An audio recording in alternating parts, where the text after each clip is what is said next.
Mil mensajes. Hoy estamos con el número 685 y observamos que este número nos trae un contenido que ya hemos visto en alguno de los otros mil mensajes, pero con otras características. Nos referimos al egoísmo. Este egoísmo que fue bien descrito en el mensaje número 124 y luego con algunos detalles más en otros dos mensajes. Hoy vamos a enfocarlo sobre algo muy específico que es cómo se lucha o cómo se trabaja en contra del egoísmo, entendiendo por egoísmo, y aquí hacemos una breve resumen de nuestro concepto acerca de esta característica tan humana como lo es entonces el pensar, el sentir, el hacer, como si realmente la propia personalidad es la única que se merece todos los beneficios, o en tal caso, en quien primero debe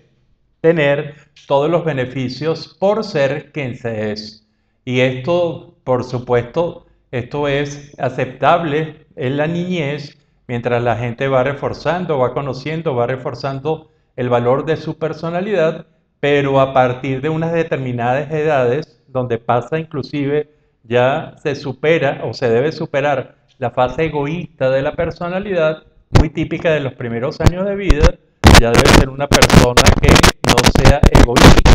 y que si se presenta esto, realmente el nombre en positivo sería una buena autocuidado, un buen autoestima, una buena autoestima e inclusive un buen autoamor, porque va a generar la misma carga, pero en positivo, del ser egoísta. Ahora, el por qué es la gente egoísta. Yo creo que esto es una pregunta bien importante que también hemos tratado de decir en algunas otras ocasiones y probablemente es una persona o que ha prolongado mucho sus etapas infantiles de egoísmo, de egocentrismo y de egoísmo, pero también podrían ser una falta de autoestima, falta de autovaloración, una no valoración de la otra parte, no un poco sentido de la otredad, de la importancia del otro en nuestras vidas y también inclusive de la ubicación de la conciencia que se pueda tener. Cuando nosotros entonces notamos que eso es egoísmo, vemos ese porqué del egoísmo, entonces observamos y podemos diferenciar muy bien que hay personas que al saber que esto es negativo, tanto para la vida propia, que termina siendo siempre algo muy negativo para el propio egoísta, o para los demás, entonces comenzamos a entender la diferencia que hay entre luchar contra el egoísmo, sobre todo del propio, o trabajar para evitar el egoísmo. Y estas dos cosas, estos dos conceptos, que ya lo hemos explicado también algunas veces, el luchar significaría, en este preciso caso, la capacidad que se tenga para tratar de ir contra las consecuencias de un ejercicio egoísta. Y entonces hay que luchar y sobre todo se vería en tratar de aminorar las consecuencias. Sería esa lucha contra el egoísmo. Pero el trabajo contra el egoísmo estaría en buscar las causas de ese egoísmo y trabajar, hacer una metodología, hacer toda una serie de objetivos, hacer una valoración completa que nos ayude realmente a superar de plano lo que es el egoísmo, ese mal egoísmo, esa incapacidad para valorar la presencia real de los otros en la vida y del merecimiento que tienen por ser quienes son y por cada uno de ellos por estar en este mundo, en esta vida. Y entonces uno entiende que esa diferencia es realmente muy interesante.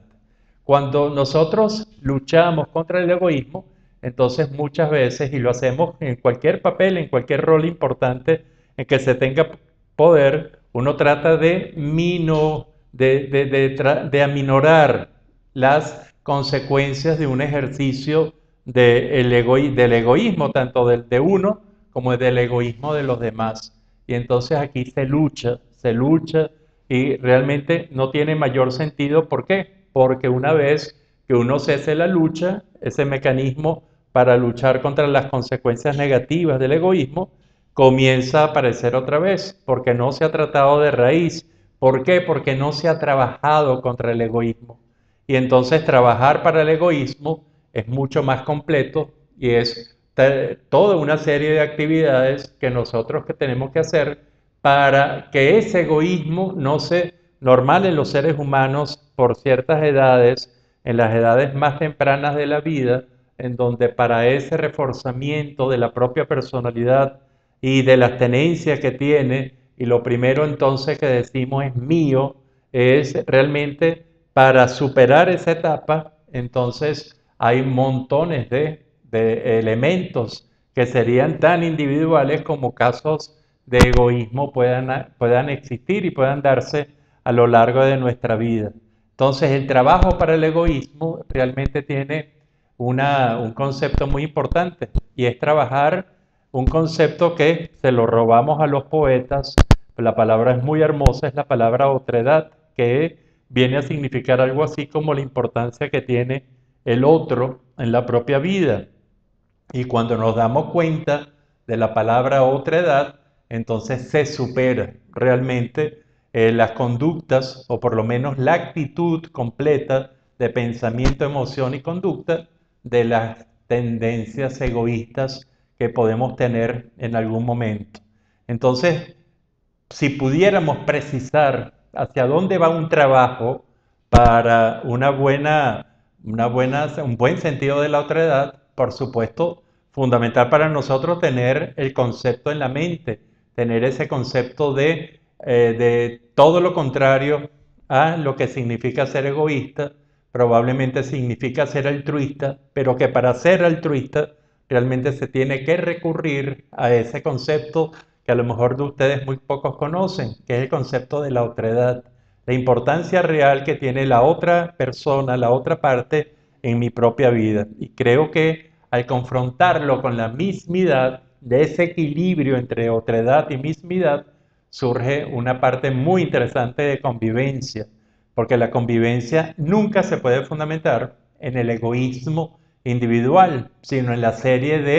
de concepciones en donde realmente, a pesar de que hay cosas, hay elementos que reflejan una sólida individualidad, también no somos los únicos, tenemos que compartir. Y cuando entonces vemos que para trabajar contra el egoísmo, entonces es fundamental ese trabajo de la otredad. Otro sería el trabajo de la baja autoestima. Yo relaciono siempre mucho la baja autoestima con el egoísmo y sobre todo con esos egoísmos muy intensos, muy fuertes, muy dañinos, y esto lo hace gente probablemente de muy baja autoestima, que no han superado esas etapas infantiles, que no las superaron nunca y que se van reforzando en el derecho a sí mismo y ven toda esa sensibilidad o susceptibilidad que acompaña a la baja autoestima, entonces se va a mostrar a través del egoísmo. Otro sería la baja autoconfianza. Creo que los seres que tienen una baja autoconfianza son mucho más propensos al egoísmo y a la posesión y se acostumbran mucho y sienten mucha necesidad, y cuando sienten muchas necesidades, entonces van estableciendo muchas dependencias. Y entonces, para darse seguridad en esa baja autoconfianza, lo más probable es que tengan que poseer mucho de lo que les da esa sensación de seguridad para sentirse entonces mejor. Creo que otra de las causas podría ser, hay muchas más, pero estamos individualizando las más frecuentes, un aprendizaje de niño o de niña consentida. Es decir, que todo se lo merece y entonces se van generando personalidades muy, muy egoístas que finalmente cuando uno forma y uno educa a un ser humano para que sea realmente un gran egoísta, les estamos probablemente, seguramente, dañándole mucho toda la vida. Entonces, cuando nosotros evaluamos que es diferente luchar contra el egoísmo y hacerlo a lo mejor con algunas medidas, con algunos elementos para entonces aminorar las consecuencias del egoísmo que pasan muchas veces y lo tenemos en nuestra vida cotidiana, familiar, individual, familiar, de empresa, cualquiera,